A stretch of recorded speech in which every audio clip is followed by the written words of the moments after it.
Welcome to the NBA Daily for October 24th, 2024. I'm Dave DuFour here with Es Baraheni. Coming up, the Suns and Clippers go to OT in the Intuit Dome. Dejounte Murray has some injury news that is bad for the Pelicans. And the league may be investigating the 76ers because of Joel Embiid.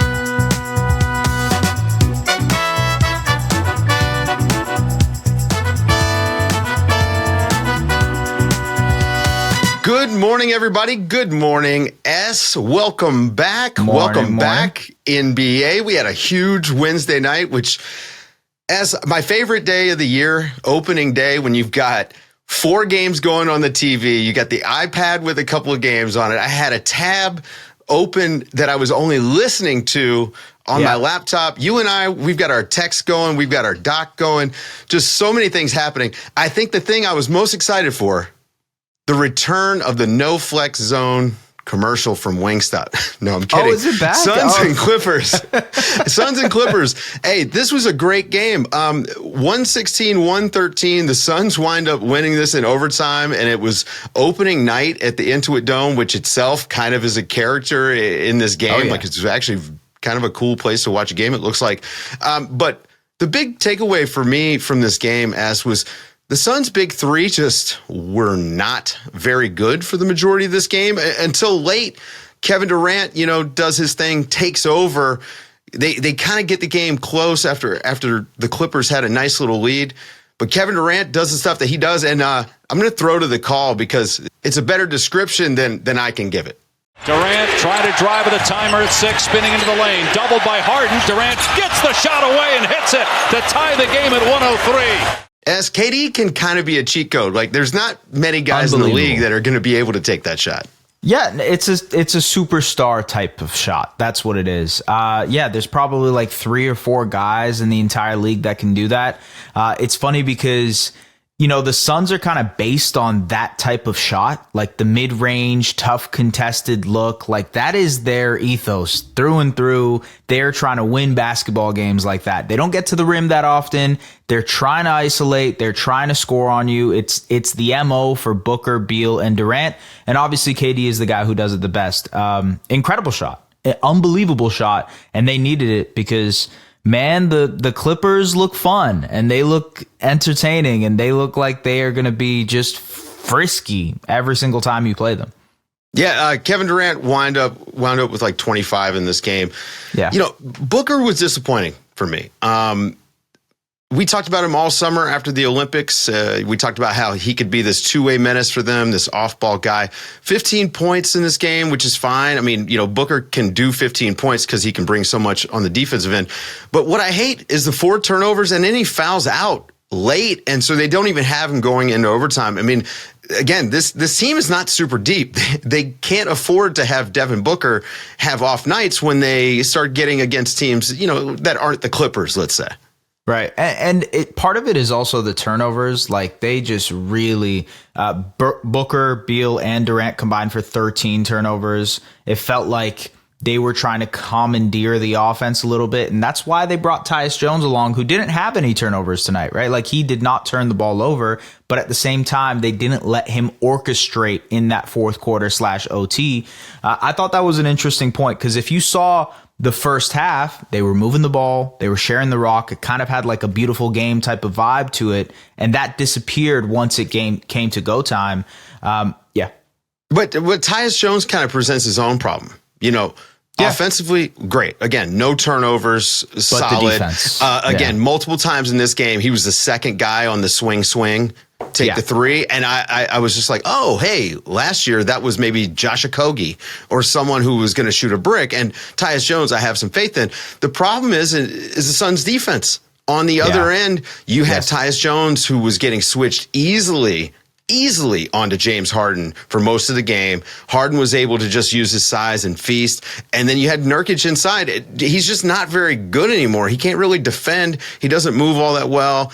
And I mean, a 62-42 paint point advantage in the Clippers' favor because James Harden and if it's a Zubats, we're just living in the lane. It is the biggest concern for the Suns this season. Bar none. And I know, like, I'm not trying to make this overreaction from game one. This existed even before this game. The Suns are not that athletic of a team. And so that's why guys like Ryan Dunn, like their rookies, are really popping because they are athletes. They can be guys who can guard, can be athletic on the floor, can guard a weak side, rim protection. Like that exists, you know? And I think ultimately when you look at what James Harden brought to this team, to the Clippers, and what he did to the Suns defense, what he was going to do was dissect them at the point of attack, absolutely carve them up. And what changed was, okay, in the fourth quarter and overtime, Kevin Durant took on that James Harden assignment, and that completely changed the complexion of the game. Suns inevitably pulled it out. Yeah, and by the way, Kevin Durant fought through the screen instead of just accepting the switch. Yes. And that was the big difference, right? The soft switching went away that they did for, 3.5 quarters of the game. And then KD was able to lock him up a few times. But Harden was kind of vintage Harden in this game. And I think if you're looking for good takeaways for the Clippers, especially because you're probably not going to have Kawhi for a long time, they're talking weeks maybe. I'm thinking Christmas, hopefully. And Harden, 29, 8 assists, 12 rebounds, got to the free throw line, but also vintage Harden because he's had the ball in his hands a lot. 8 turnovers, 2 of 9 from 3 because of that really tough shot diet that he's going to have from the outside. But again, he's getting to the basket, turning Zubats into a rim roller. It got him a few dunks in this game. I mean, this is what you want from Harden. Harden and helpers, we're going to call them, right? Harden and a bunch of role players, and they were actually defending pretty well for most of this game. Like, this might be something that Ty Lue can work with. This team is sort of constructed like the Rockets James Harden teams, right? You think of the big lob threat. It was Clint Capella before. Now it's Zubats, right? You think of all the wing defenders that they had before in Houston, and now you have the Nicholas Batums of the world and the Derek Jones Jr.'s of the world and the Terrence Manns of the world. Terrence Mann also fouled out in overtime, and that was huge for them because they needed him to be a wing stopper for them. I think ultimately, like, the depth of this team I have questions for because, once you have a guy like Amir Coffey and Kevin Porter Jr., who was not good in this game, like, that's the question I have. Where are they going to look for these other guys offensively? But defensively, the team is fun. They're scrappy. I think of a guy like Chris Dunn, who is really important at the point of attack tonight. It looks like a James Harden team, and maybe that's enough in the Western Conference to be competitive for a play-in race. Obviously, they have that. Probably not. I mean, West is stacked. They will defend, and I trust Ty Lue to come up with interesting things for them to do to create looks. But ultimately, anytime another team has 2 stars, they're likely to get boat raced unless it's a team like Phoenix throwing the ball away, on a random night. So, real quick before we go to the break, the wall. It's kind of cool, right? Like, I think it's giving them a little bit of like a college feel, maybe a home court advantage. Kevin Durant missed a couple free throws. I mean, that's kind of a big deal. I think I kind of want to go sit in the wall. You definitely should. You're nearby. You should go check it out. I would if I was nearby, I think the wall is a very unique thing for the NBA because just nothing like that exists. It's historic in its own way of doing that. I like the fact that the fans are so engaged on the wall too. Like, people are up for the entire game, cheering and yelling. And they got the chickens too. I don't understand even know. I don't know why they're doing those chickens. I don't want to visualize chicken when I'm thinking about eating chicken. After the break, we're going to talk about a little bit of news that popped up today.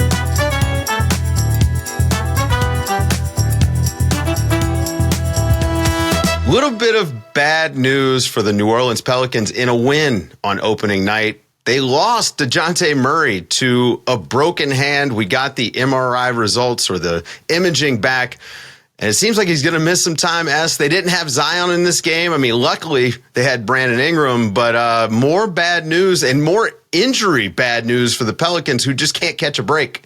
Well, the entire NBA feels injured right now, right? You think of guys like Kawhi and obviously the Sixers with PG and Embiid, and there's a lot of all the other smaller injuries like Isaiah Hartenstein, which is not smaller, Chris Middleton, but not the star types. There's injuries everywhere in the NBA right now. And it just sucks to see it happen to the Pelicans, who are already dealing with Trey Murphy being hurt. So their depth is depleted. And so obviously with a guy like Zion, and you're wondering whether he'll make it through a season and the health and whatnot, losing a guy like Dejounte obviously hurts a ton. Yeah, they don't have a center. Dejounte was going to help them so much by being such a solid point of attack defender. Yep. And playing point guard, which they really didn't have. I know that was a funny thing that Zion said in the preseason. It was a little bit of a shot at CJ McCollum. A lot of people took it that way. But the truth is that Dejounte Murray really does look to distribute versus score. And I think that stuff matters for the Pelicans. 10 assists tonight. That's right. Yeah. I mean, they're going to miss him. So in more injury news, the NBA looks like they're going to be investigating the Philadelphia 76ers and Joel Embiid for a potential violation of the player participation policy. Say that 3 times real fast. Listen, he didn't play in opening night, and we know Paul George is out with the knee bruise, and it looks like both guys are likely to be out for the next few games. I'm targeting October 30th at home against the Pistons because it just seems like the soup can that these guys would want to play against to start the season after no training camp. I get it. Okay, cool. The NBA looking into this because essentially they're saying 76ers are playing in our face about this. They're already saying that he's not going to play back-to-backs. How are our gambling companies going to give us kickbacks? This feels like the exact reason they lost that second-round pick for PJ Tucker. It wasn't that they tampered. It was that they said that they were going to go ahead and tamper. And so I think that's the part of it that is annoying the NBA, that it's so open that, hey, Joel Embiid is expected to miss the preseason with knee management, and hey, Joel Embiid is expected to miss the first week of the season, and we have Paul George with this bone bruise. Like, how public they are with it has its pros and cons, and I think obviously here the NBA is investigating. I'm just imagining like Adam Silver in a trench coat, going around investigating if Joel Embiid is healthy. But yeah, it is what it is, I guess, for the Sixers. He should just send 3 children stacked on top of each other in a trench coat and do that. Yeah. One of the nice things about opening night is that we get our first chance to see a bunch of guys who missed time last year, whether it's through injury or in the case of Ja Morant. You make a dumb social media post. So Ja Morant was back. He looked pretty good tonight. Yeah, no, he looked incredible. I mean, look, it was against the Utah Jazz, and Utah always finds a way to be frisky in these games, especially early in the season. They're going to try their hardest. Will Hardy coaches a good team, but Ja, 22 points, 10 assists, 5 rebounds. He had some insane finishes, Ja-like finishes, right? Like, you remember the feeling you have when you see him getting downhill and he does the acrobatic lefty finish or the acrobatic righty finish. It's just good to have a guy like Ja back. And obviously Memphis is much, much better with him in the lineup. Yeah, a couple of guys back for the Bulls in a loss. Zach LaVine looked pretty good. I mean, I assume this year is the year that he's going to get traded to hopefully a contender. I mean, I imagine like a team like the Warriors would love to have him, who missed out on Lauri Markkanen over the summer. And Lonzo Ball, who this might be the best NBA injury comeback story. 14 minutes, so he's on that minutes limit. 5 points, 4 assists. I mean, I'm rooting hard for him. Yeah. And then LaMelo is a guy who I think is going to become an important player this season. I totally agree with you. I think the Hornets are one of the more interesting teams in the NBA this year, just because of the fact that they have the requisite talent to be competitive in the Eastern Conference, but it's about committing if they actually want to use that talent. And also, like, committing to the defensive end is a big part of this. They had a really great game against Houston tonight where they came back, and LaMelo was a massive part of that too. Like him buying in on the defensive end and also being that offensive engine, huge part for Charlotte. 34, 11, and 8. I mean, he's such a unique guard in the league. Number one, the size, the shooting range, all the stuff he does, but also the creativity and the passing. Yeah. They were running a 3-point guard lineup at one point. Him, Trey Mann, and Vasily Micic were out there. I think Charles Lee is going to do some interesting things lineup-wise, but to put up 34 against this Rockets team when, Brandon Miller wasn't out there for the majority of the game. He left the game with a hip injury. This stands out to me in LaMelo's career. I mean, I'd hate to say a statement game on game one, but this was certainly okay, I'm here, I'm serious, I'm healthy. I mean, he looked really good physically. He was all over the place. Just hoping for the health. That's all I'm hoping for, because I've known LaMelo is capable of this, and I just want to see it for an entire season, because we've seen it in the past, and we've seen how incredible it could be. And also, thank you for the Trey Man shout out. He's been great. The long shorts and the Iverson type setup, I love it. I love it. Yeah, I could not play in that. That's just too much fabric for me. But hey, he looks great in it. Coming up after the break, we're going to do a little bit of stock watch on some of the players who stood out to us on opening night. All right, wanted to take a minute and check in on some guys that stood out on opening night. I mean, it's such a great time. Small sample size theater is where we perform, right? Yes. I'm going to start with a guy who stood out to me, and I'm going to be positive here and say my stock, or his stock, is up, and that's Brandon Ingram. He had 33 points in this game. Again, I like it. They won the game last night. No Zion. We know all the other issues that the Pelicans are dealing with, but Brandon Ingram is a guy, it seems like he has no market. He's a good player. He's just a bad fit on the team he's with. And when you look around the league, you try to figure out, where can this guy go? Who needs a scorer? Who needs a second scorer? Who needs somebody who can get a shot up, late shot clock, end of game situation? And I just can't name one that can make a trade for him. With Dejounte out now, the answer is the Pelicans. It's right? the Pelicans, right? They no place like home. Exactly. But how long can you keep him? You know, this is always the problem here. When you've got these decisions to make on a player, but I think his stock has to be up after a game like that. He looked great. Anybody stand out to you? Yeah. So I only have two ups, right? I'm a positive guy. You know what I mean? So I got two guys that my stock is going up for. I'll give you the first guy first. Evan Mobley absolutely destroyed the Toronto Raptors tonight. It was an incredible performance, two-way performance. He was hitting threes, 25 points, 8 rebounds, 3 assists, 2 steals, 3 blocks in 26 minutes on 65% shooting. It was the complete package from what you want out of a player like Evan Mobley. And I mean, if he's that type of player, and the way that he was connecting with Donovan Mitchell and Darius Garland in the pick and roll, the Cavs are taking another step. Like, it's just that simple. If he's that guy, they're taking that step. For me, another guy that stood out in a negative way, and I think his stock is down, Jonathan Kuminga. He didn't sign, the contract extension, decided to bet on himself, was in with the starting group, 3 of 9 in this game, 4 turnovers. His plus minus was 0 in a game where, the Warriors just crushed the Blazers, and he stood out to me as the least effective member of the Warriors. I didn't think he did much for them defensively. Really stark comparison when you're looking at Andrew Wiggins, who looks great. Stuck a bunch of threes in this game, defended really well. So to me, Jonathan Kuminga's stock is down.